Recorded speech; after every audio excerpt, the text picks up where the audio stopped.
రాజ్యాంగ నిర్మాత, బహుముఖ ప్రజ్ఞాశాలి, బహుభాషా కోవిదుడు డాక్టర్ బాబాసాహెబ్ అంబేద్కర్ 134వ జయంతి ఉత్సవాలను హన్మకొండ జిల్లా కమలాపూర్ మండల కేంద్రంలో ఘనంగా నిర్వహించారు. ఈ కార్యక్రమానికి ముఖ్య అతిథిగా మల్కాజిగిరి ఎంపీ ఈటెల రాజేందర్ పాల్గొన్నారు.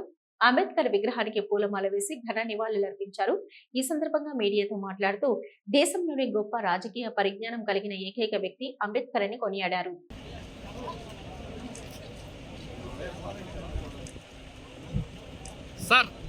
సార్ ఇటు చూడండి.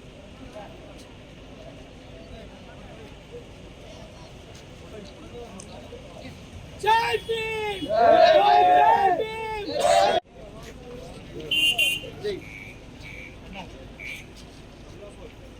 జై భీమ్. 34వ జన్మదినాన్ని ప్రపంచవ్యాప్తంగా దేశంలో ఉన్న అన్ని బస్తీలలో, గ్రామాలలో, పట్టణాలలో చాలా గొప్పగా నిర్వహించారు.